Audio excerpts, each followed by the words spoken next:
Haleluya, haleluya. Shalom semuanya. Shalom. Sekali lagi puji Tuhan. Bapak Ibu Saudara-saudari yang terkasih di dalam Tuhan Yesus. Hari ini kita kembali bersama berjumpa di ibadah raya GB Home Palam Galaksi. Nah, satu kebetulan yang luar biasa kalau hari ini pun juga berbarengan dengan tradisi kita sebagai etnis Tionghoa ya teman-teman ya. Kita juga semua merayakan Tahun Baru Imlek atau Tahun Baru Xinjia. Maka itu saya mengucapkan Kyong Hee Pa Choi buat semuanya yang hadir di onsite maupun juga yang di online. Bapak Ibu, Tuhan Yesus bersama dengan kita semua. Haleluya, mari saya undang semuanya kita mempersiapkan hidup kita untuk masuk ke dalam hadirat Tuhan. Terima kasih Tuhan. Kami datang hari ini Tuhan untuk kami bersekutu denganmu dan mengutamakan Tuhan di atas segalanya. Tuhan, kami mau mempersiapkan hidup kami yang onsite, online, dimanapun kami berada. Kami mau sungguh-sungguh masuk ke dalam hadirat-Mu. Kau urapi kami, penuhi kami dengan kuasa dan hadirat-Mu. Karena kami yakin Tuhan, di saat kami menyembah-Mu Tuhan, kami yakin Tuhan, Engkau akan terus memberikan kemenangan demi kemenangan buat kami. Terima kasih Tuhan Yesus. Terima kasih Bapa. Siapkan kami. Kami siap Tuhan untuk lebih lagi masuk ke dalam hadirat-Mu. Oh terima kasih Yesus. Oh Yesus. Mari katakan ku menyembah. Ku menyembah dalam kudus hadirat-Mu, hampiri tata kasih karunia-Mu Bapa. Kekuatanku ya Tuhan, kekuatanku hanya dalam hadirat-Mu, Yesusku. Hanya Kaulah segalanya. Kami mau katakan, ku yakin ya Tuhan, ku yakin Kau hadir di sini, yes Lord.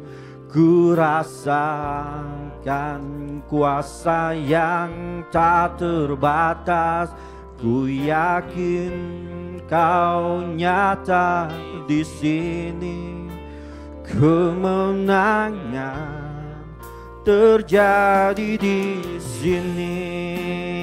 Berikan sorak-sorai yang paling meriah dong buat Tuhan kita. Terima kasih Tuhan. Kami mau terus menyembah-Mu. Mari kita katakan bersama dari awal. Ku menyembah-Mu. Ku menyembah dalam kudus hadirat-Mu, hampiri tata kasih karunia-Mu Bapa. Kaulah kekuatan kami ya Tuhan. Oh, kekuatanku hanya dalam hadirat-Mu, Yesusku. Hanya Kaulah segalanya. Mari katakan bersama. Ku yakin Kau hadir di sini. Ku rasakan kuasa yang tak terbatas. Ku yakin Kau nyata di sini. Kemenangan terjadi di sini. Katakan lagi, ku yakin Kau hadir di sini. Yes Lord, Ku rasakan kuasa yang tak terbatas. Ku yakin Kau nyata di sini. Kemenangan terjadi di sini. Mari sembah Dia semuanya. Angkat suaramu, angkat hatimu. Mari kita yakini bahwa Tuhan yang memberi kemenangan buat kita semua. Haleluya.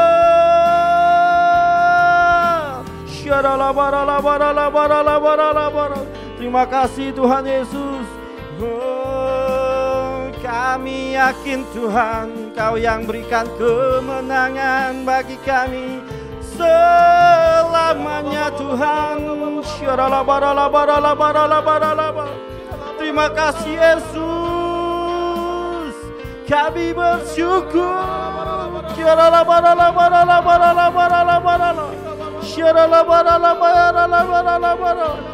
Hadirat-Mu Tuhan, hadirat-Mu bersama setiap kami. Onsite online bersama dengan kami.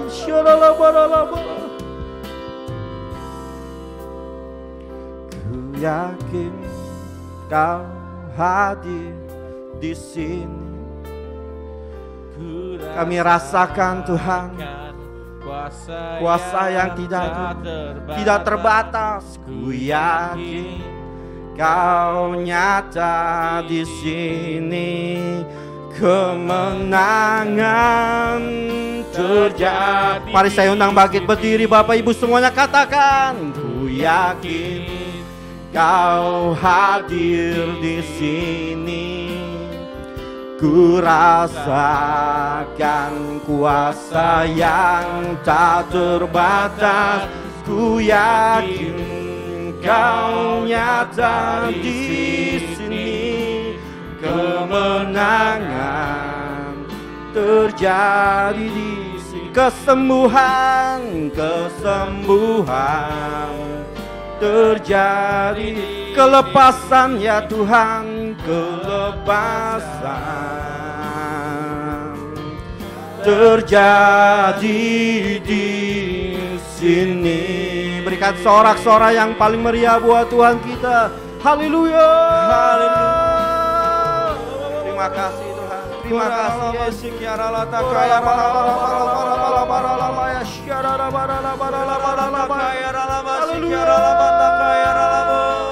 Terima kasih ya Tuhan.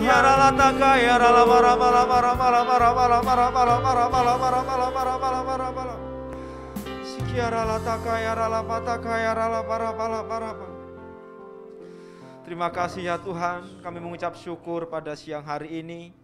Engkau menuntun dan menyertai setiap kehidupan kami ya Tuhan. Kami percaya bahwa kasih-Mu senantiasa melawat setiap kehidupan kami, sehingga kami mengalami sukacita di dalam Engkau ya Tuhan. Pada siang hari ini kami mau bersama-sama berdoa buat gembala pembina kami ya Tuhan, Bapak Pendeta Insinyur Niko beserta para wakilnya.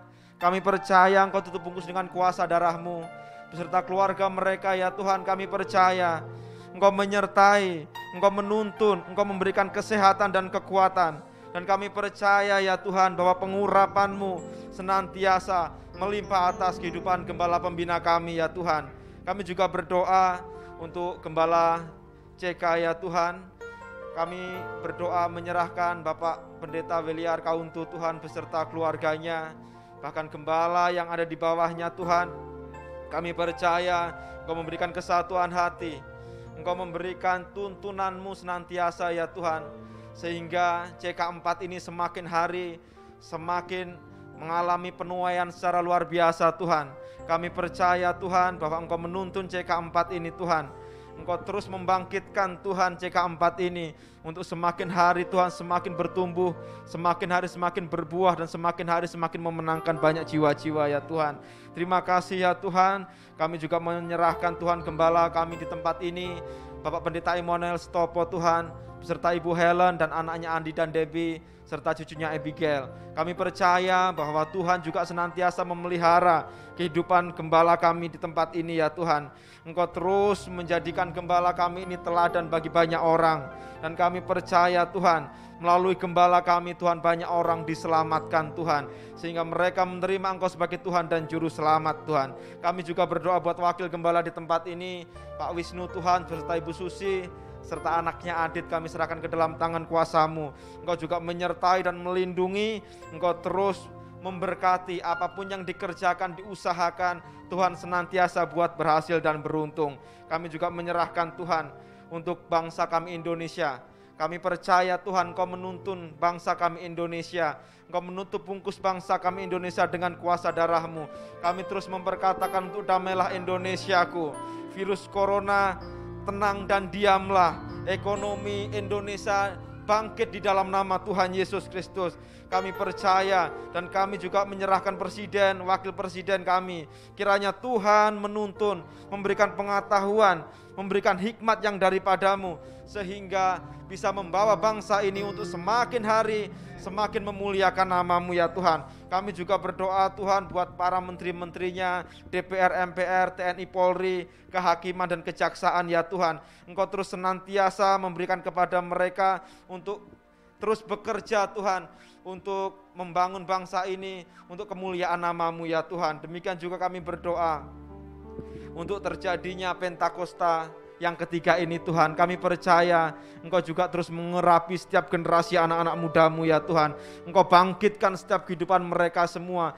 Biarkan di era Pentakosta ketiga ini Tuhan, anak-anak muda itu bisa datang kepada-Mu Tuhan, hidup sungguh-sungguh kepada-Mu, cinta mati-matian kepada-Mu Tuhan. Sehingga melalui anak-anak muda ini Tuhan, ada banyak generasi-generasi ini dimenangkan Tuhan untuk kemuliaan nama-Mu. Demikian juga kami berdoa buat GBI, COG Tuhan, buat ORU, WEA dan EPT Tuhan. Engkau terus pakai lembaga-lembaga ini untuk terus memuliakan nama-Mu ya Tuhan. Biarkan melalui lembaga-lembaga ini Tuhan, banyak juga jiwa-jiwa yang dituai ya Tuhan.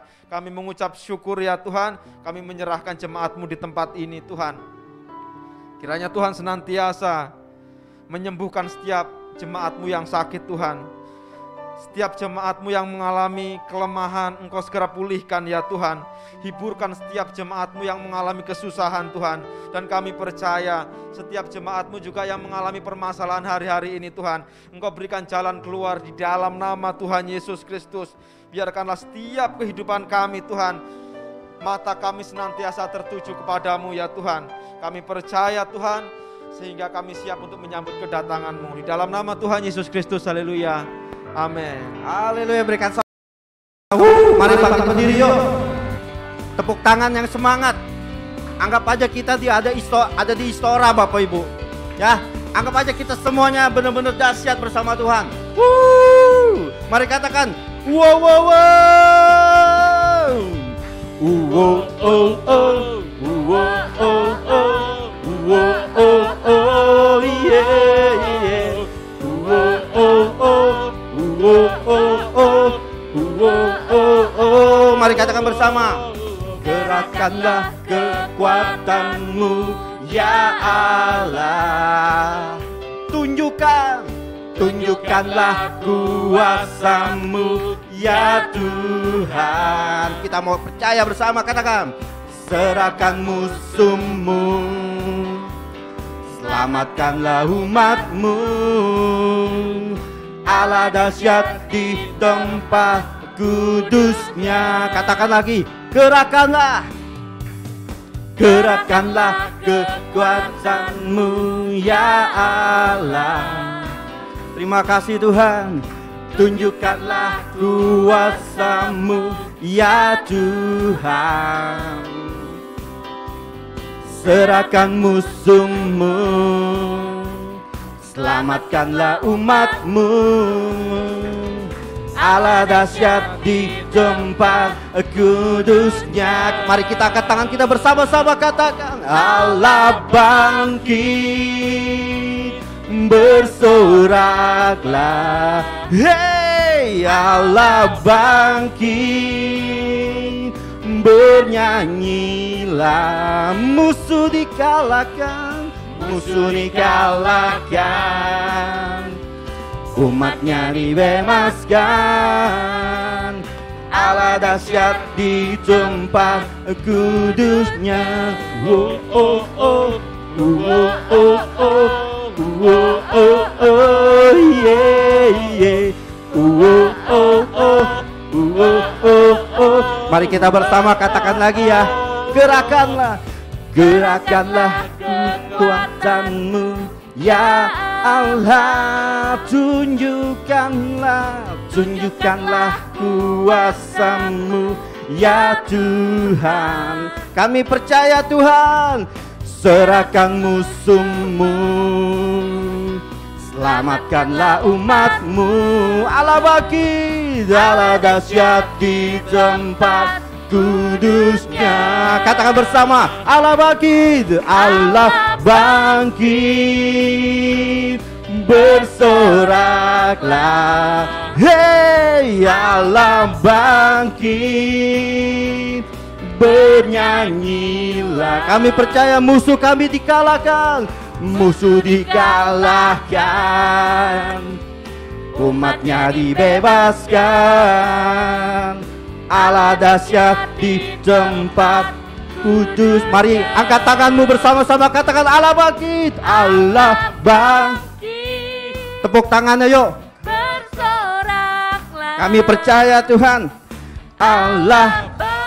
Yeay, bernyanyilah, haleluya. Musuh dikalahkan, umatnya dibebaskan. Allah dahsyat di tempat kudusnya. Allah dahsyat di tempat kudusnya. Allah dahsyat di tempat kudusnya. Allah dahsyat, Allah dahsyat di tempat kudusnya. Oh, oh, oh, oh, oh, oh. Oh, oh, oh, mari bersama-sama katakan. Oh, oh, oh, oh, oh, oh, oh, oh, oh, yeah. Haleluya. Ayo berikan sorak-sorak yang paling meriah lagi buat Allah kita. Kita percaya Dia yang memberikan kemenangan buat kita. Amin. Silakan duduk di dalam hadirat Tuhan. Shalom saudara. Tuhan Yesus berfirman dalam Lukas 6 ayat 36, hendaklah kamu murah hati sama seperti Bapamu adalah murah hati. Dalam edisi Voice of Pentecost hari ini, kita akan membahas mengenai memberi dalam kemurahan hati. Tahukah saudara, memberi dalam kemurahan hati bukan hanya bersifat horizontal di antara sesama manusia, namun juga bersifat vertikal kita kepada Tuhan. Pemberian secara vertikal ini bukan berarti secara literal memberikan langsung kepada Tuhan, melainkan melalui gereja sebagai wakil Tuhan yang merupakan institusi yang sah dan valid untuk mengelola segala bentuk persembahan jemaat yang mereka berikan sebagai persembahan kepada Tuhan, guna perluasan pekerjaan Tuhan dan kerajaannya di muka bumi. Dalam Maleakhi 3 ayat 10, bangsa Israel diperintahkan untuk membawa persembahan ke dalam rumah perbendaharaan atau bait Allah. Dalam Markus 12 ayat 41-44, Tuhan Yesus memperhatikan orang-orang yang memberi di bait Allah. Pada masa gereja mula-mula di Kisah Rasul 4 ayat 32-37, jemaat membawa persembahan mereka ke hadapan rasul-rasul, dan pada prinsipnya Tuhan Yesus mengajarkan kita untuk memberi persembahan kita ke dalam rumah ibadah atau gereja. Dalam 2 Korintus 8 ayat 1-5, Rasul Paulus memuji jemaat Makedonia bahwa meskipun dalam berbagai penderitaan, sukacita mereka malah meluap. Meskipun mereka sangat miskin, namun mereka sangat kaya dalam kemurahan hati. Sehingga mereka dapat memberi bahkan melampaui kemampuannya. Pemberian yang melampaui logika dan melampaui hitung-hitungan ekonomi manusia hanya dapat dilakukan karena kemurahan hati. Kemurahan hati ini berasal dari pengenalan akan kasih karunia Tuhan, bahwa Ia yang oleh karena kita menjadi miskin, sekalipun Ia kaya, supaya kita menjadi kaya oleh karena kemiskinannya. Dan untuk membuat semua itu terrealisasi, Tuhan Yesus rela mati untuk kita karena Dia mengasihi kita. Alkitab berkata dalam Yohanes 15 ayat 13-14a, tidak ada kasih yang lebih besar daripada kasih seorang yang memberikan nyawanya untuk sahabat-sahabatnya. Kamu adalah sahabatku. Karena Tuhan Yesus lebih dahulu mengasihi kita dan kita mengasihi Dia, inilah yang mendorong kita untuk memberi dalam kemurahan hati. Bagi orang yang suka hitung-hitungan, akan sulit memahami konsep kemurahan hati. Hal ini dapat kita lihat dari apa yang disampaikan oleh Tuhan Yesus ketika pemilik kebun anggur membagikan upah yang sama, masing-masing 1 dinar kepada para pekerja yang bekerja di kebun anggurnya. Mulai dari yang masuk terakhir hingga masuk terdahulu. Mereka yang masuk bekerja terdahulu protes dan merasa diperlakukan tidak adil.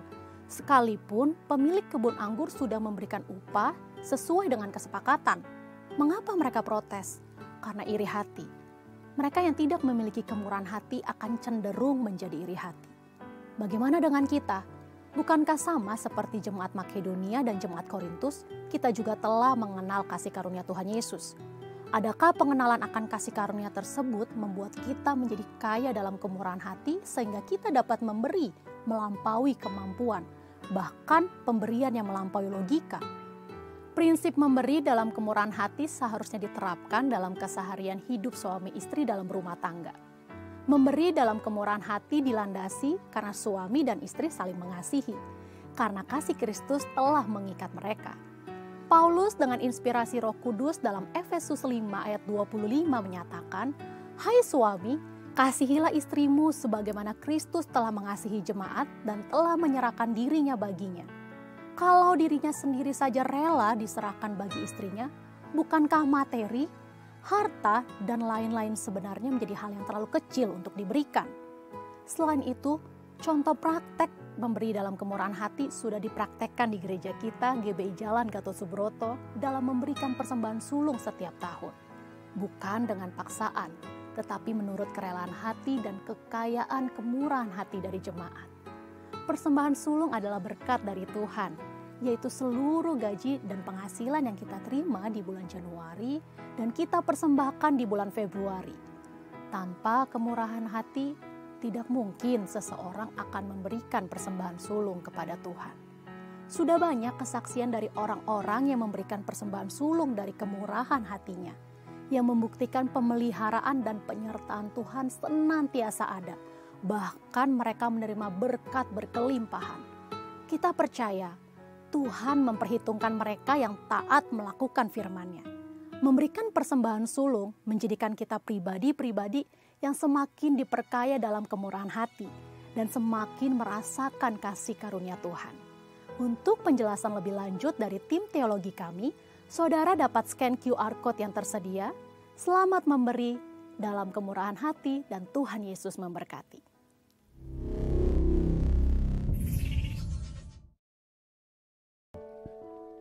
Kita mau mempersiapkan hidup kita untuk mendengarkan firman Tuhan. Dan kita mau masuk ke dalam hadirat Tuhan lebih dalam lagi. Karena di dalam hadirat Tuhan ada ketenangan yang Tuhan berikan buat setiap kita. Tanggalkan segala beban, segala pergumulan kita. Taruh di bawah kaki Tuhan. Nah, Dia Allah yang mengenal suara hati kita.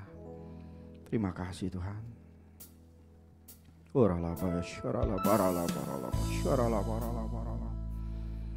Terima kasih Tuhan. Bapa, Engkau yang mengenal seruan hati kami. Haleluya Yesus. Ini kami Tuhan mau duduk tenang, diam di bawah kaki-Mu Bapa. Ya Bapa, Kau mengenal seruan hatiku,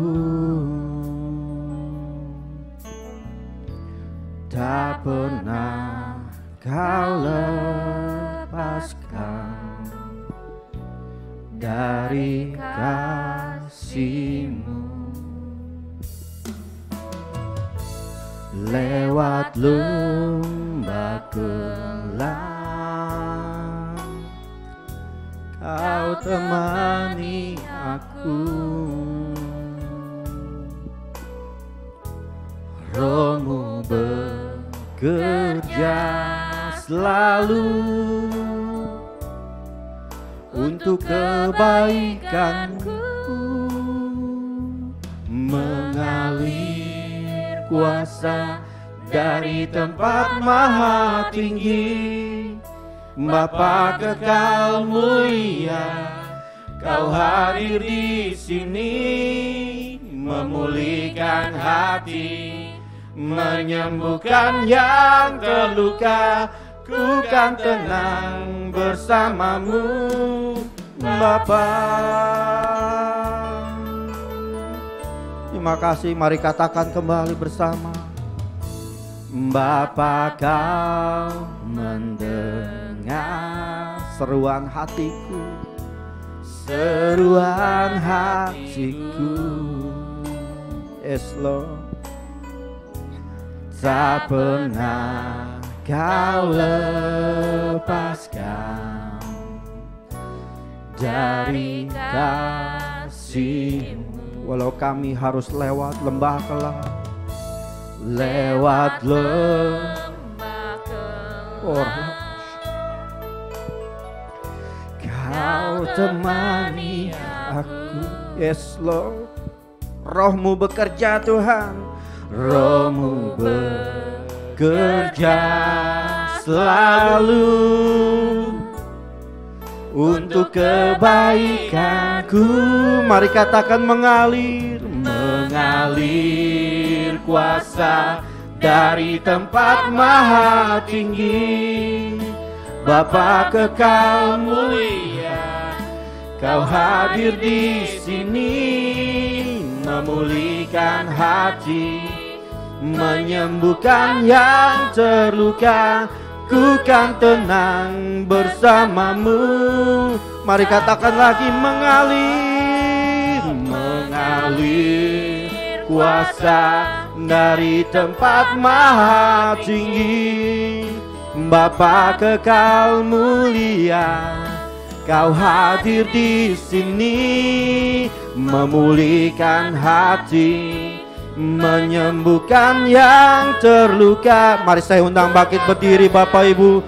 Kita mau menyembah Dia di dalam hadirat Tuhan.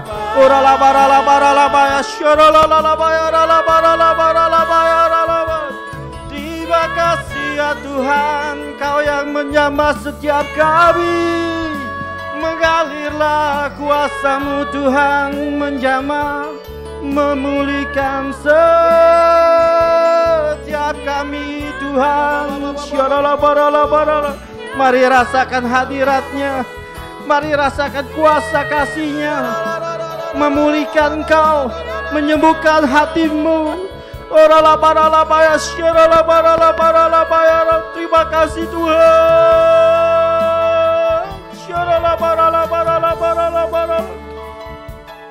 Terima kasih Tuhan. Terima kasih Bapa. Biar kuasa-Mu terus mengalir di dalam hidup kami Bapa. Mari kita katakan semua.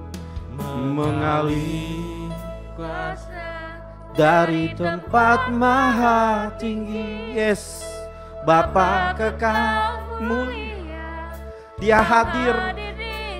Dia hadir di sini, memulihkan hati, menyembuhkan yang. Kami percaya Tuhan, kami tenang bersama-Mu. Yes Lord. Katakan lagi, mengalir, mengalir kuasa dari tempat maha tinggi.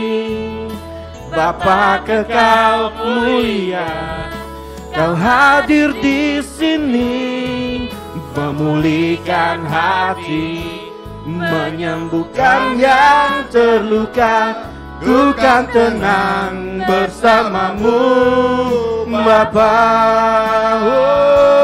Mengalir kuasa dari tempat maha tinggi. Bapa kekal mulia, Kau hadir di sini, memulihkan hati, menyembuhkan yang terluka. ku kan tenang bersamamu Bapa. Ku kan tenang bersamamu Bapa. Kami kan tenang bersamamu, ku kan tenang bersamamu Bapa.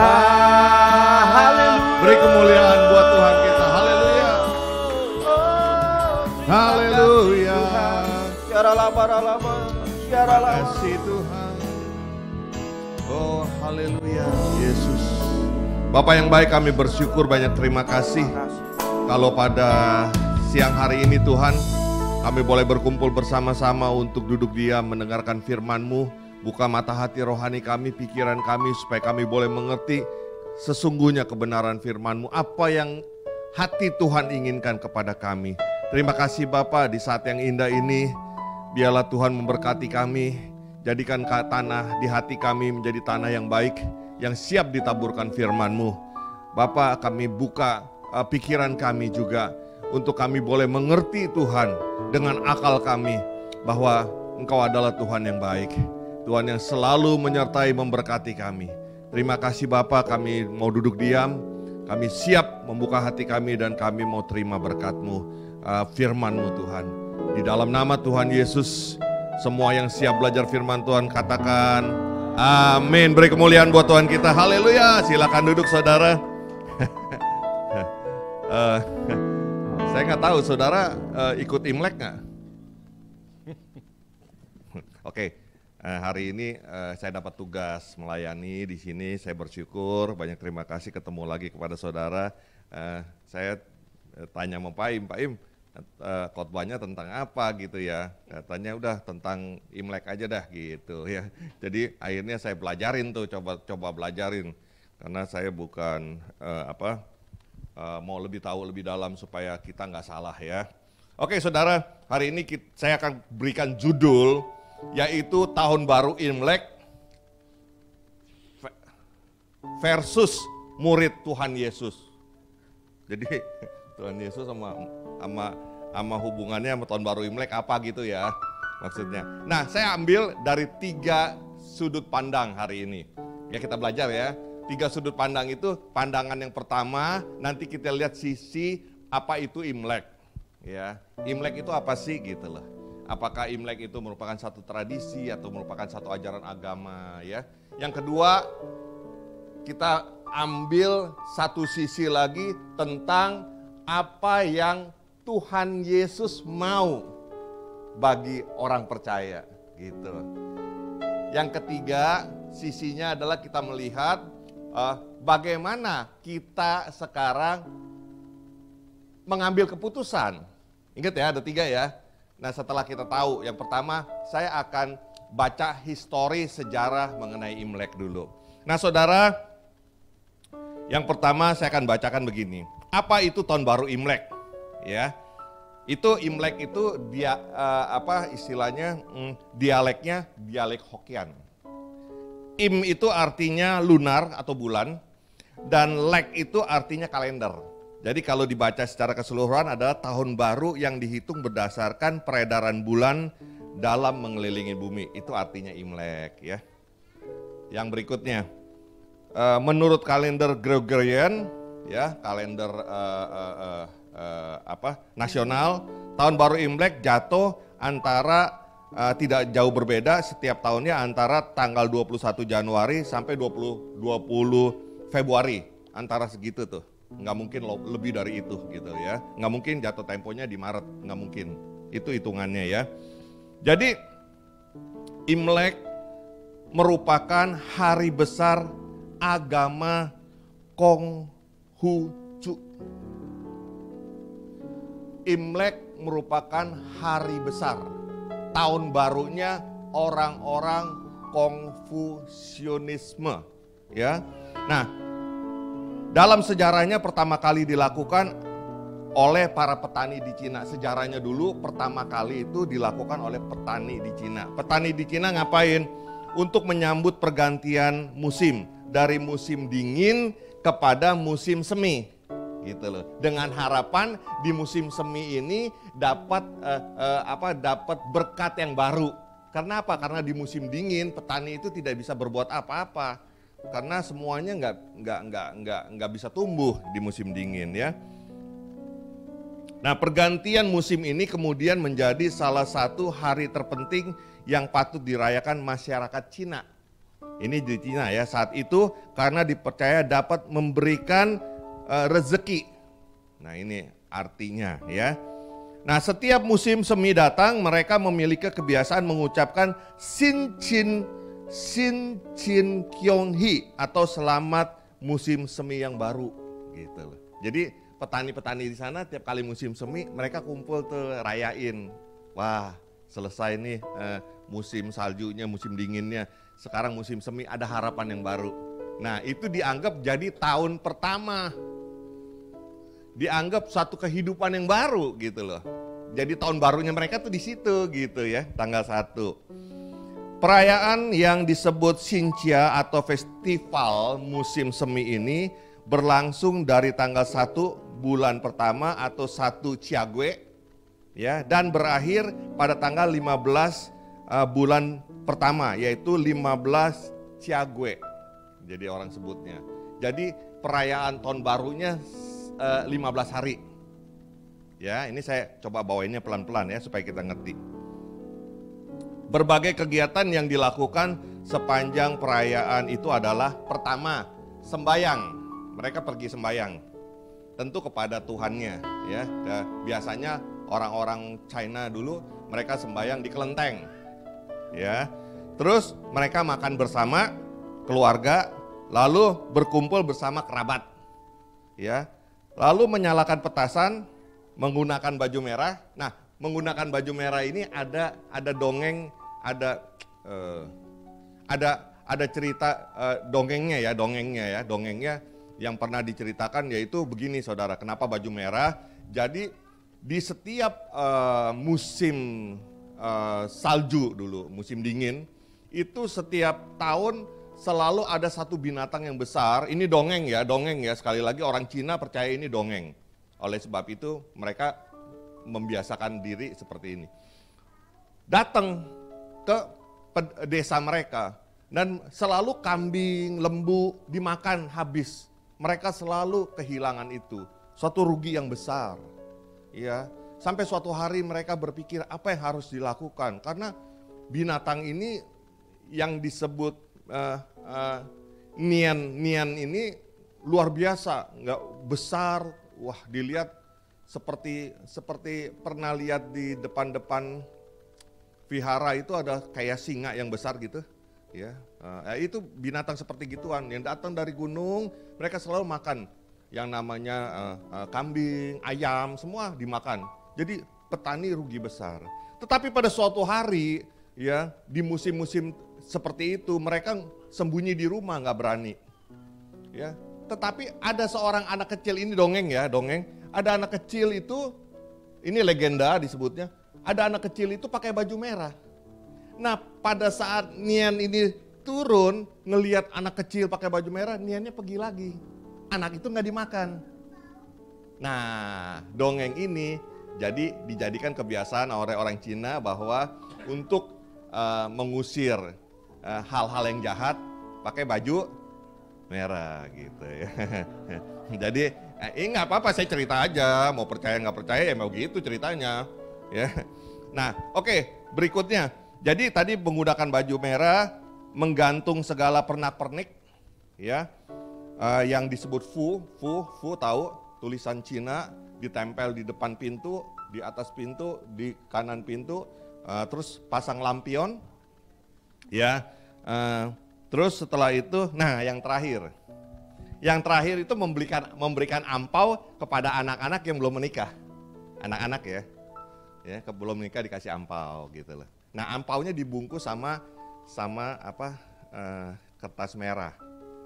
Artinya apa? Artinya kalau ampau dibungkus sama kertas merah itu punya arti tersendiri lah. Nanti saya ceritain ya. Nah, pada hari terakhir di malam tanggal 15, setelah 15 hari itu ada yang namanya perayaan Cap Gome malam ke-15 artinya. Perayaan yang mengakhiri perayaan Tahun Baru Imlek, ya. Biasanya kebiasaannya apa di situ? Kebiasaannya mereka diawali dengan hari ke-15 itu berdoa lagi di wihara. Kalau mau ikut Imlek begitu tuh ya, berdoa di wihara, kemudian dilanjutkan dengan iringan kenongan, nong nong nong nong gitu, dengan iringan kenongan dan simbal, jus jus jus gitu. Nah, mereka nonton pertunjukan barongsai langsung gitu loh. Ya ini adatnya yang benar begitu ya, supaya tahu dulu yang benarnya dulu ya. Dan pertunjukan tradisional Tionghoa lainnya. Ya kan? Oke, sampai situ sudah mengerti ya. Lalu cara perhitungan kalender tahun Imlek. Imlek itu kalender dihitung dari mana? Nah, ternyata kalender Imlek itu disebut kalender Cina merupakan sistem penanggalan tertua yang masih digunakan hingga saat ini. Kalender yang diciptakan oleh Kaisar Kuning. Kaisar Kuning itu bernama Huangdi. Dia lahir tahun 2697 dan meninggal tahun 2597 sebelum Masehi. Nah ya, ini menggunakan patokan pergerakan bulan dalam mengelilingi bumi. Huangdi dianggap sebagai leluhur bangsa Han, ya, dinasti Han. Ya, mayoritas yang merupakan mayoritas orang-orang Tiongkok. Orang Tiongkok banyakkan dinasti Han di sana ya. Lebih itu. Cara hitungnya gimana? Jadi kalau hari ini tahun 2023 tinggal ditambahkan dengan hari kelahirannya Huangdi. Huangdi itu lahirnya 2697. Jadi kalau 2023 tambah 2697 jadi 4720 HE. Hangdi. Ya, jadi itu tahun baru di Cina. Tetapi di Indonesia punya kebiasaan yang beda. Namun di Indonesia perhitungan kalender Tionghoa, penanggalan Imlek itu didasarkan pada kelahiran Kongzi. Kongzi ya. Kongzi ini pada tahun 551 sebelum Masehi. Coba dihitung benar nggak ya? Demikian perhitungannya. Jadi kalau sekarang tahun 2023 tambah kelahiran Kongzi itu 551. Jadi berapa sekarang? Coba yang punya kalkulator, jangan diam aja. 2023 tambah 551, coba cocok nggak sama tahun baru sekarang? Hitung, ayo. Siapa yang udah bisa hitung? 2023 kan sekarang. Kelahiran Kongzi itu, ya, nabinya Kongzi itu namanya, eranya Kongzi itu 551. Jadi berapa? 2574, cocok nggak coba sama yang sekarang dirayakan? Cocok nggak? Cocok kan? Cocok ya, ini ada saksinya nih. Jangan saya ngomong, biar disaksiin sendiri. Cocok. Jadi itu cara hitungnya, gampang ya. Jadi tambah 551, jadi tahun depan tambah lagi 1 tahun. Ya. Nah, ada versi lain yang tahun baru Imlek ini. Tahun baru Imlek di versi lain dirayakan untuk memperingati lahirnya Mahadewa. Jadi dewa yang paling berkuasa di dunia ini, yaitu namanya Gyeokhong Shanti. Nah loh, itu yang dipercaya adalah, yang dipercaya orang Tionghoa paling berkuasa di seluruh alam semesta. Nah, Sinci ada tuh, ya. Nggak, saya kasih tahu apa, saya ceritain apa yang ada dulu. Ini saya belajarin loh, capek-capek ini belajarnya ini. Ya, nih ada 5 ornamen, sebenarnya ada 6 ornamen yang akan dipasang pada saat Xinjia. Pertama lampion. Lampion dipercaya dapat membawa keberuntungan bagi pemiliknya kalau dipasang di rumah, ya, di depan rumah tuh lampion-lampion ya. Ya, jadi nasib buruk. Gini, lampion merah yang kerap menghiasi jalan, rumah, dan pusat pembelanjaan diyakini bisa mengusir segala nasib buruk bagi si empunya tempat. Jadi kalau mau nasib buruk hilang dari tempat kita, pasang lampion rumahmu, ya. Ya ini saya ngomong apa adanya, makanya jangan ikut-ikut Cynthia. Ada lagi fu. Fu itu ada tulisan. Fu itu yang ditulisnya terbalik. Ya, membawa lebih banyak keberuntungan. Kalau mau banyak beruntung, tempelin fu di depan rumah kamu yang tulisnya dibalik. Nah, saya ajarin tuh, ya. Balik. Nah, itu untungnya bisa 2 kali lipat. Di rumahnya dapat rejeki. Ya, Cynthia dah. Terus apalagi ukiran kertas, ornamen ya, banyak ukiran kertas, itu nomor 3. Terus menurut tradisi Cina, potongan kertas tersebut melambangkan banyak aspek kehidupan seperti kebahagiaan, bisa umur panjang, hingga hasil panen yang baik, karena ini cerita orang Cina kan, hasil panen. Ya, terus namanya kuplet di pintu untuk harapan baik tahun mendatang. Ada yang namanya kuplet, ya. Nah, satu lagi saudara, ada lukisan tahun baru Imlek. Nah, itu juga dipasang, ya. Ada yang tulisannya pakai kayu di pinggir rumah, ada yang ada yang pakai kertas.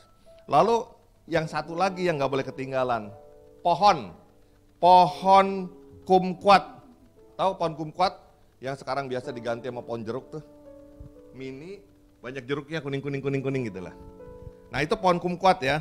Itu sebenarnya buah kumquat, yang benernya itu buah kumquat, bukannya pohon jeruk sebenarnya. Nah, cuman orang susah cari buah kumquat mungkin di Indonesia. Nah, itu selalu harus ada di rumah supaya apa? Supaya mendatangkan kekayaan dan keberuntungan.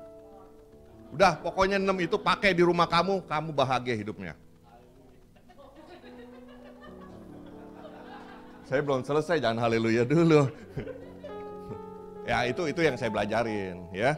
Nah, saudara, itu dari sisi pandang sebenarnya banyak nih saudara, ini bisa diseminarin sebenarnya. Cuman waktunya kita nggak keburu ya, 30 menit nggak keburu. Oke, sekarang dari sisi pandang Tuhan kita, Tuhan Yesus. Karena tadi judulnya adalah tahun baru Imlek versus murid Yesus. Murid ya, kalau yang bukan murid udah lewat aja udah. Ya. Jadi ini khusus untuk murid. Ya, murid Tuhan adalah orang-orang yang benar-benar ikutin Tuhan Yesus. Ya. Oke.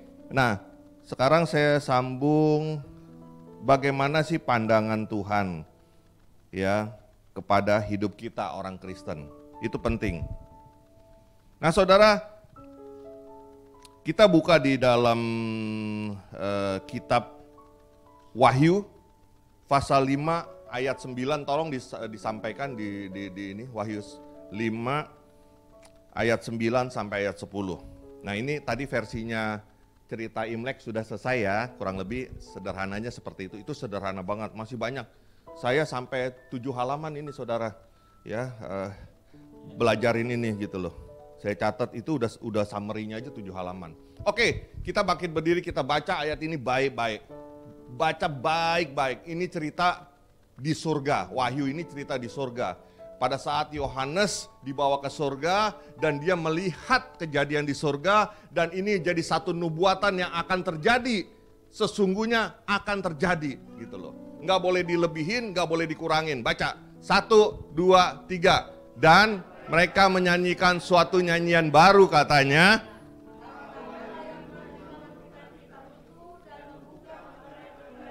Karena engkau telah disembelih dan dengan darahmu engkau telah membeli mereka bagi Allah dari tiap suku dan bahasa dan kaum dan bangsa. Ayat 10. Perhatikan baik-baik saudara. Penting sekali. 1, 3. Dan engkau telah membuat mereka menjadi satu kerajaan dan menjadi imam-imam bagi Allah kita. Dan mereka akan memerintah sebagai raja di bumi. Silakan duduk. Jadi Tuhan Yesus, saya mau sampaikan kepada saudara, ini kejadian di sorga pada saat Yohanes dibawa dan dipertunjukkan 7 jemaat. Setelah 7 jemaat, Yohanes dibawa kepada satu tahta yang luar biasa. Nah, ada seorang yang pegang gulungan kitab yang termaterai. Ada 7 materainya. Pertanyaannya adalah yang mau buka ini siapa? Siapa yang layak? Orang yang paling kudus, orang yang tidak pernah ada dosanya, yang tidak pernah menyentuh dosa sama sekali. Yang hidupnya kudus, yang layak membuka ini. Lalu Yohanes nangis. Sedih. Karena apa? Ada malaikatnya bilang, siapa yang layak buka? Nggak ada yang layak buka. Artinya apa? Tidak ada penghukuman di dalam dunia ini. Ini lagi cerita di sorga ya. Lagi cerita di sorga, nantinya seperti itu skenarionya. Lalu apa yang terjadi? Ada salah satu tua-tua itu berkata kepada Yohanes, jangan takut. Ada anak domba yang berhak membuka. Karena dia sudah menang. Wah, luar biasa. Ya, apa yang terjadi? Wah, Yohanes lihat benar berdiri seorang anak domba yang habis disembelih. Tahu kan habis disembelih? Ya begitulah, nggak bisa saya gambarkan karena saya nggak tahu. Lalu apa yang terjadi? Di situ dikatakan engkau telah disembelih dan dengan darahmu engkau telah membeli. Wah, membeli ini bahasa aslinya di bahasa Yunani agorazo artinya. Agorazo itu membeli dan menebus artinya. Jadi kalau orang di penjara dibeli. Kalau orang zaman dulu ada yang namanya budak. Budak itu dibeli. Jadi hak kepemilikannya adalah jadi pemilik yang membeli, betul? Yang menebus haknya dia. Dia mau perlakukan apa saja, terhadap orang yang dibeli ini atau ditebus ini, semau dia. Dia mau siksa, dia mau bunuh, tidak ada undang-undang yang lebih kuat dari itu. Tidak ada. Zaman dulu ya. Lalu mereka, engkaulah yang telah membeli agaraso, ya, dan menebus mereka bagi Allah, bagi tiap-tiap suku, dan bahasa, dan kaum, dan bangsa. Amin saudara. Artinya seluruh dunia dia punya akses untuk beli. Dan dia sudah lakukan. Amin. Amin. Saudara akan bersuka cita kalau kita lihat nanti akhirnya. Untuk apa saudara dibeli? Ini orang Kristen kadang-kadang gak sampai situ belajarnya. Saya sedih kadang-kadang ngedengernya. Saudara tahu, sekarang Tuhan Yesus akan diangkat menjadi raja di atas segala raja. Tuhan di atas segala Tuhan. Kapan itu terjadi? Pada saat Tuhan Yesus memerintah. Nah, pertanyaannya, memerintah, kalau memerintah mesti punya pemerintahan enggak? Loh, sekarang kalau ada raja, saya raja. Enggak ada menterinya, enggak ada rakyatnya. Raja bukan? Halo? Bukan. Kalau raja itu ada menterinya, ada direkturnya, ada pengelolanya, ada RT-nya, ada RW-nya, ada rakyatnya yang paling penting. Nah, ayat yang ke-10 kita lihat coba. Ayat ke-10 dikatakan apa? Ayat ke-10 coba ditampilkan. Saudara, coba perhatikan baik-baik. Ini yang saya mau kasih tahu sama saudara. Dan engkau telah membuat mereka menjadi satu. Siapa satu kerajaan itu? Saudara dan saya. Ternyata waktu saya selidiki firman Tuhan, Allah dengan kemahakuasaannya, dia sudah menetapkan dari awal bahwa saudara dan saya sejak di dalam kandungan ibumu, kata Mazmur, engkau sudah dipilih. Allah dengan kemahakuasaannya dia tahu siapa-siapa yang akan dipilih jadi masyarakat, jadi satu kerajaan di sorga. Amin.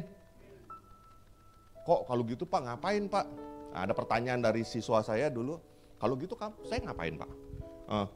Orang yang kasihan dong yang nggak dipilih dari awal. Tidak. Dunia ini berjalan.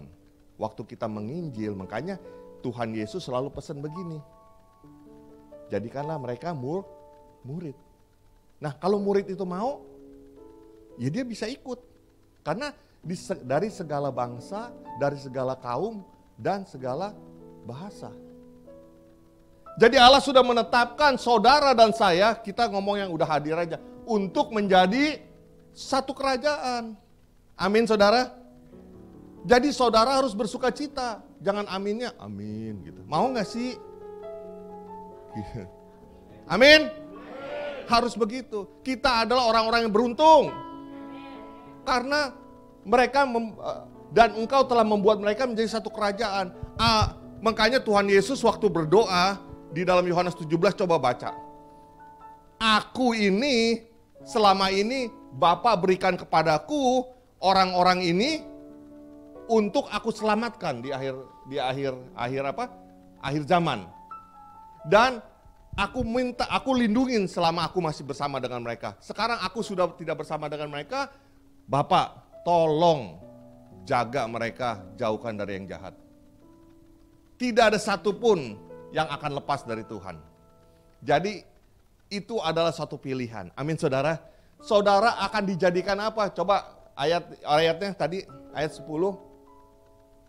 Ayat 10. Wahyu 5 ayat 10. Ini mesti pelajaran penting saudara.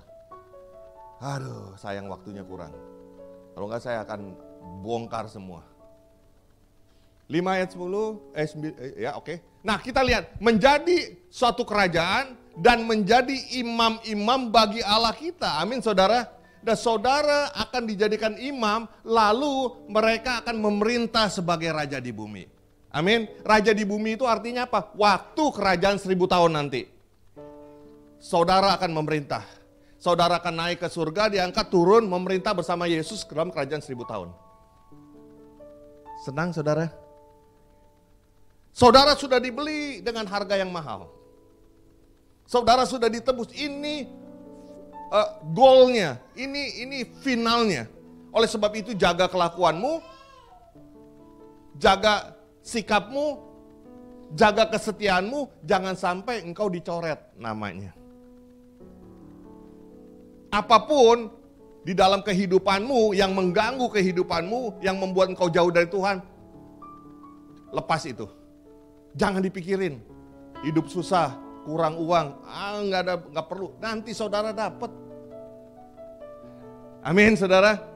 Nah ini yang kita mesti pertahankan dalam kehidupan kita. Selama ini Tuhan Yesus sudah pertahankan kita. Dan kita percaya kalau saudara menghadapi masalah saat ini, Tuhan tetap jaga kita. Amin saudara. Dimanapun kita berada, Tuhan jaga kita. Nah ini penting, saudara akan memerintah. Tuhan Yesus katakan di ayat yang lain, sambung lagi ya. 1 Korintus 6 ayat 20 please.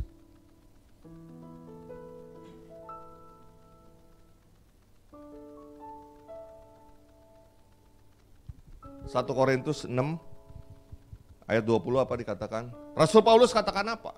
Ini konfirmasi dari Rasul Paulus karena dia ngerti juga. Dia ahli teologi ya selama ini. Yuk kita baca sama-sama. 1, 2, 3.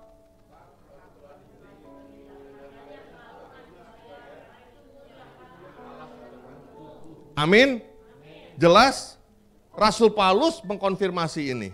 Yohanes mengkonfirmasi. Tuhan Yesus juga mengkonfirmasi. Sehingga Tuhan Yesus katakan apa di dalam kitab Yohanes? Tuhan Yesus bilang begini, Bapak supaya jaga mereka, supaya aku rindu, supaya suatu hari mereka bisa melihat kemuliaanku di sorga. Yang engkau berikan dari sejak sebelum dunia ini diciptakan. Jadi Tuhan Yesus punya satu kerinduan, saudara-saudara yang dipilih jangan ngelihat Tuhan Yesus cuman begini saja. Sampai nanti Tuhan Yesus pakai baju yang luar biasa, dia raja di atas segala raja. Amin. Saudara memandang kemuliaannya. Di mana aku berada, mereka berada. Itu kerinduan Tuhan buat saudara. Bisa mengerti saudara?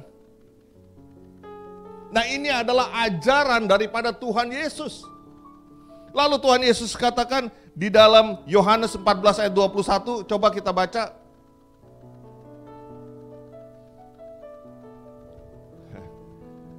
Ini pandangan dari firman Tuhan. Yohanes, yuk kita bangkit berdiri, Yohanes 14 ayat 21. Apa yang firman Tuhan katakan? Tinggal satu ayat lagi saudara, saya selesai. Setelah ini ada satu ayat lagi. Tolong Yohanes 14 ayat 21 supaya kita bisa baca sama-sama. Oke, yuk kita baca sama-sama dengan suara yang keras. 1, 2, 3. Dan melakukannya, dialah yang mengasihi aku. Dan barang siapa mengasihi aku, ia akan dikasihi oleh Bapakku. Dan aku pun akan mengasihi dia, dan aku akan menyatakan diriku kepadanya. Amin? Amin saudara? Nah saudara silakan duduk. Saya mau katakan kepada saudara begini saudara. Jadi kita harus setia. Jadi kita harus punya iman.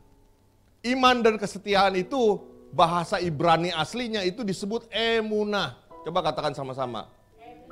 Emunah. Emunah itu setia, beriman tapi imannya setia sampai akhir, sampai titik darah penghabisan, sampai lehermu dipancung. Saya tetap tidak mau menyangkal Tuhan. Dia tetap Tuhan saya. Dan tidak mengikuti ajaran yang lain. Nah saudara, setelah kita ngerti dua ini, setelah kita mengerti dua ini, yang pertama tadi saya sudah sampaikan tentang Hari Raya Imlek. Yang kedua tentang keinginan Tuhan Yesus. Saudara, jadi mau ikut ajaran yang mana? Saya kasih ke saudara. Saya nggak putusin. Kalau saya akan bertahan ikut Tuhan saya. Saya nggak mau ikutin ajaran yang lain. Saya nggak mau ikutin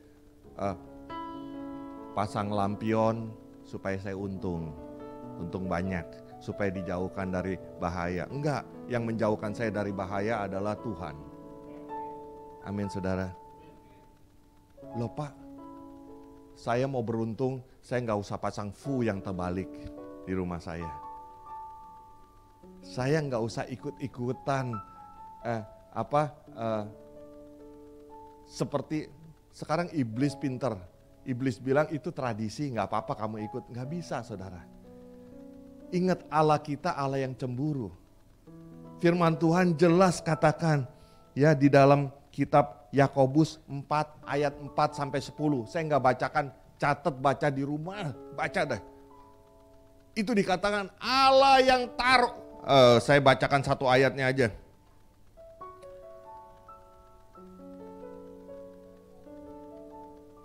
Saya bacakan satu ayat aja.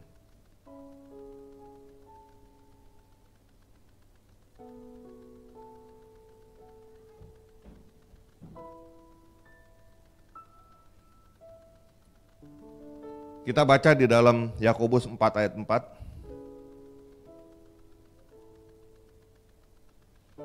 Sampai ayat kelima ya. Saya akan bacakan buat saudara-saudara boleh baca sama-sama. Hai kamu orang-orang yang tidak setia. Tidakkah kamu tahu bahwa persahabatan dengan dunia ini adalah permusuhan dengan Allah? Jadi barang siapa hendak menjadi sahabat dunia ini, artinya orang yang mau ikut-ikutan dengan dunia ini, dengan arus dunia ini, ia menjadikan dirinya musuh Allah. Ayat yang kelima. Janganlah kamu menyangka bahwa kitab suci tanpa alasan berkata roh yang ditempatkan Allah di dalam diri kita diingininya dengan cemburu. Allah kita ada yang cemburu. Kita udah dibeli, saudara bayangin dalam kehidupan sehari-hari, saudara udah dibeli sebagai budak, atau saudara gini dah, di satu perusahaan, karena saya mainnya di perusahaan kan, satu perusahaan saya punya karyawan, yang saya udah percaya bener, tahu-tahu dia memberikan informasi atau ikut-ikutan dengan perusahaan lain, marah apa enggak saya saudara? Apalagi kompetitor lah, pesaing saya. Atau dia juga bekerja sebagai pesaing saya.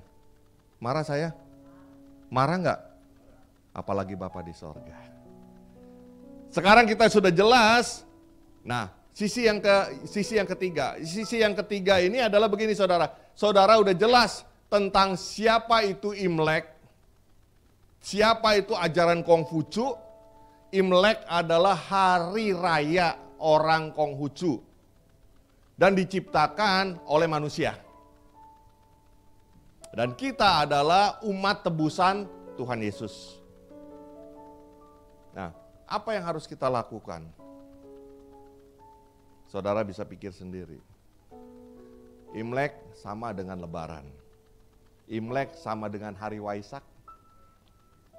Imlek sama juga dengan hari-hari lain, umat-umat yang lain.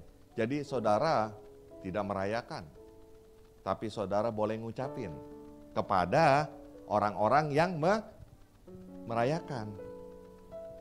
Bukan saudara di gereja saling ngucapin Imlek. Salah, itu udah jelas salah saudara. Karena itu bukan ajaran Yesus, itu ajarannya Kongfucu.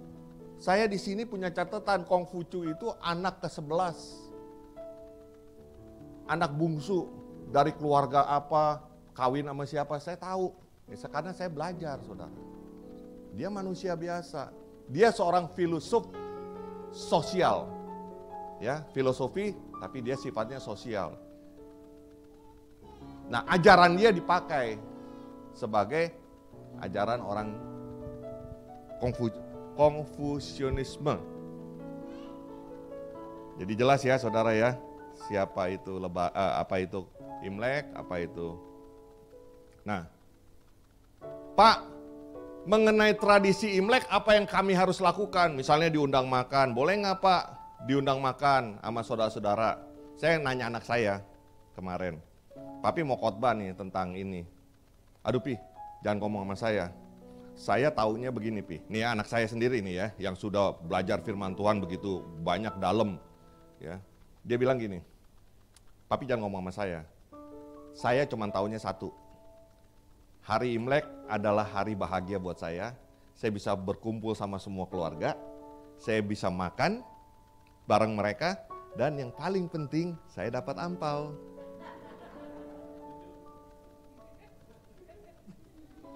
Ternyata cocok sama Andi. Anak muda sekarang simple, dia nggak belajar sejarah. Ujungnya. Oke, nggak apa-apa. Saya nggak paksa. Tetapi saya mau kasih satu ayat, boleh ya? Yuk kita baca ayat. Ayat ini terakhir, janji. Ini saya kalau khotbah suka kelupaan, saya gemes gitu loh kalau khotbah. Yakobus, ya udah kita buka ya. Ini ayat terakhirnya, kita bangkit berdiri ya.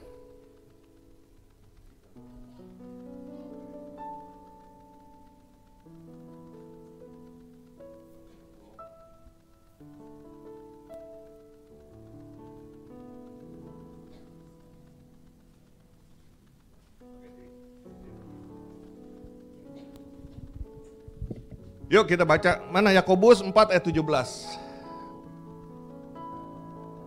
Halo. Nah, yuk kita baca ya. Jadi, Pak, pertanyaannya gini. Pak, jadi waktu kita kan masuk nih masih 15 hari nih. Tahun baru Imlek. Ya, jadi apa yang saya harus lakukan, Pak? Mana yang boleh, yang mana nggak boleh, saya nggak bisa sebutin satu-satu. Tetapi yang saya bisa katakan adalah yang urusannya dengan tradisi atau keagamaan mereka, pergi ke wihara, pegang hio, nyembah, terus dan main brongsai bukan nonton brongsai ya, main brongsai, terus sudah gitu terima urapan apa, mereka ada tradisinya. Maksud saya mereka punya ritual, mereka juga punya ritual loh, ingat ya. Jangan sampai kamu diajak ke ritual mereka. Tapi pesan saya cuma satu, yuk baca sama-sama ini, baca aja sama-sama. 1, 2, 3. Jadi jika seorang tahu bagaimana ia harus berbuat baik, tetapi ia tidak melakukannya, Jadi definisi dosa gampang. Kamu tahu bahwa kamu sudah ditebus, apa yang kamu harus lakukan, perlakukan kepada Yesus, kepada Bapa kita. Kalau kamu nggak lakukan itu dosa. Apa yang kamu lakukan kepada sesama manusia, kamu tahu itu harus kamu lakukan, tapi kamu tidak lakukan, itu dosa, itu aja. Ya, jadi tetap kita harus menghormati orang yang ikut Xinjia, orang yang ikut Imlek, tetap memberikan Kyonghi Fatsoy. Waduh. Tetap kepada mereka. Tetapi kamu orang Kristen di gereja jangan ikut Kyonghi gitu loh. Karena itu kita nggak ikut. Jadi ada beberapa orang kirim saya pagi ini, saya jelasin kepada mereka, maaf saya tidak ikut Imlek karena saya pengikut Kristus, bukan pengikut Konghucu. Itu mesti jelas. Sama juga dengan saudara bisa ucapin selamat hari Lebaran kepada yang Muslim, tetapi saudara nggak perlu sembahyang di masjid. Gitu. Bisa mengerti maksudnya? Udah paham semuanya? Tapi ingat ya, kalau keluar nanti ada orang merayakan, orang tua atau masih belum Kristen yang merayakan, kasih selamat. Diajak makan, makan. Dikasih ampo, terima. Terima. Waduh. Saya support, terima kalau dikasih ampo. Apalagi anak-anak kita mau dikasih ampo, karena anak saya juga begitu. Tahu saya makan sama dapat ampau katanya. Aduh, mati dah saya bilang. Oke? Ya, jadi kita lihat nanti kalau sampai mereka ajak, ayo kita ke wihara doa, yuk temenin doa. Enggak. Terima ampau, mau. Makan, mau. Habis itu ke wihara, enggak. Gitu. Betul? Yuk, kita nyanyi seperti rusa. Amin. Kita tutup ya. Rusa rindu sungaimu, jiwaku rindu engkau. Tidak rindu yang lain, tidak rindu ampau, tapi rindu Tuhan. Amin. Tuhan hasrat hatiku, ku rindu menyembahmu. Haleluya. Engkau kekuatan dan perisaiku, kepadamu rohku berserah. Kaulah Tuhan hasrat hatiku, ku rindu menyembahmu. Ayo orang-orang tebusan katakan Yesus, Yesus, Yesus,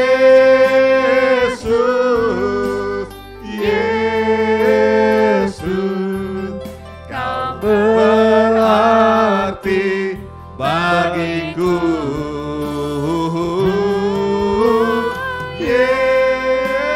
Yesus, Yesus, kau segalanya bagiku. Katakan sekali lagi Yesus, Yesus, Yesus, Yesus, kau berarti bagiku.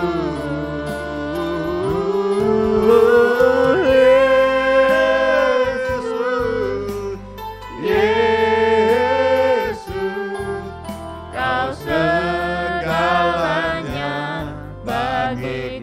Kau segalanya, kau segalanya bagiku. Kau segalanya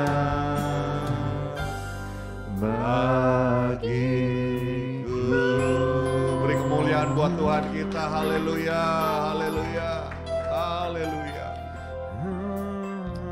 Bapa yang baik, kami bersyukur buat firman-Mu Tuhan. Mengingatkan kembali kepada kami tujuan daripada Tuhan Yesus menebus kami. Terima kasih Bapa, Engkau sudah pilih kami semua yang hadir menjadi satu kerajaan di surga yang akan bersama-sama memerintah sebagai raja dan imam bagi Allah kita. Terima kasih Bapa buat kebaikan-Mu. Terima kasih Engkau sudah pilih kami. Firman-Mu katakan bukan kamu yang memilih aku. Di dalam Yohanes katakan aku yang memilih kamu. Terima kasih Tuhan, Engkau sudah memilih kami. Dan kami percaya kami adalah raja-raja yang lagi dilatih. Kami adalah imam-imam yang lagi dilatih di dalam dunia ini untuk hidup layak di surga nanti. Terima kasih Bapa. Terima kasih Tuhan Yesus buat kebaikan. Berkati setiap kami yang hadir hari ini. Biar kami boleh mengerti, Roh Kudus berikan pengertian di dalam hidup kami, dalam hati kami. Supaya pikiran kami, supaya kami boleh mengerti firman-Mu hari ini. Di dalam nama Tuhan Yesus, semua yang sudah mendengar firman Tuhan sama-sama katakan, amin. Beri kemuliaan buat Tuhan kita. Yesus, Yesus, Kau berarti bagiku. Oh, Yesus, Yesus, Kau segalanya bagiku. Kau segalanya bagi kami Tuhan. Kau segalanya bagiku. Berikan sorak-sorai lagi yuk, paling meriah buat Tuhan kita. Kami akhiri ibadah ini dengan kami mengangkat kedua tangan kami, berkat daripada Bapa di sorga, di dalam kasih sayang daripada Tuhan Yesus, penghiburan daripada Roh Kudus menyertai kita mulai saat ini sampai Yesus datang kembali, dan kita akan hidup bersama Dia sampai selama-lamanya. Setiap kita yang percaya katakan amin. Mari bersama-sama perkatakan iman dalam Mazmur 91. Dalam lindungan Allah. Orang yang duduk dalam lindungan yang maha tinggi dan bermalam dalam naungan yang maha kuasa akan berkata kepada Tuhan, tempat pelindunganku dan kubu pertahananku, Allahku yang kupercayai. Sungguh Tuhanlah yang akan melepaskan aku dari jerat penangkap burung, dari penyakit sampar yang busuk. Dengan kepaknya Tuhan akan menundungi aku, di bawah sayapnya aku akan berlindung, kesetiaannya ialah perisai dan pagar tembok. Aku tak usah takut terhadap kedahsyatan malam, terhadap panah yang terbang di waktu siang, terhadap penyakit sampar yang berjalan di dalam gelap, terhadap penyakit menular yang mengamuk di waktu petang. Walau 1000 orang rebah di sisiku dan 10.000 di sebelah kananku, tetapi itu tidak akan menimpa aku. Aku hanya menontonnya dengan mataku sendiri dan melihat pembalasan terhadap orang-orang fasik. Sebab Tuhan ialah tempat pelindunganku, yang maha tinggi telah kubuat tempat perteduhanku. Malapetaka tidak akan menimpa aku, dan tulah tidak akan mendekat kepada kemahku. Sebab malaikat-malaikatnya akan diperintahkannya kepadaku untuk menjaga aku di segala jalanku. Mereka akan menatang aku di atas tangannya, supaya kakiku jangan terantuk kepada batu. Singa dan ular tedung akan kulangkahi. Aku akan menginjak anak singa dan ular naga. Sungguh hatiku melekat kepada Tuhan, maka Tuhan akan meluputkan aku. Tuhan akan membentengi aku, sebab aku mengenal namanya. Bila aku berseru kepada Tuhan, Tuhan akan menjawab aku. Tuhan akan menyertai aku dalam kesesakan. Tuhan akan meluputkan aku dan memuliakan aku. Dengan panjang umur akan Tuhan kenyangkan aku, dan akan Tuhan perlihatkan kepadaku keselamatan daripadanya. Amin.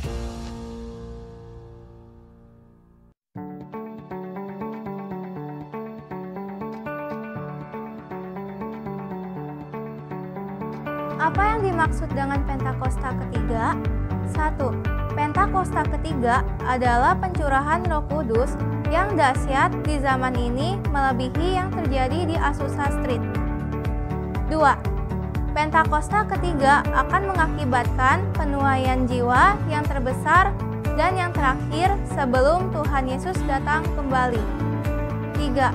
Pentakosta ketiga akan membangkitkan generasi Yeremia, yaitu anak-anak muda yang dipenuhi Roh Kudus, cinta mati-matian kepada Tuhan Yesus, tidak kompromi terhadap dosa, dan akan bergerak untuk memenangkan jiwa.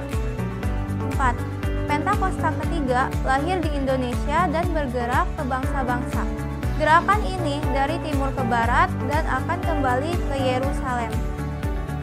5. Pentakosta ketiga akan memberikan kuasa untuk menyelesaikan amanat agung, dan setelah itu Tuhan Yesus datang kembali. Amin.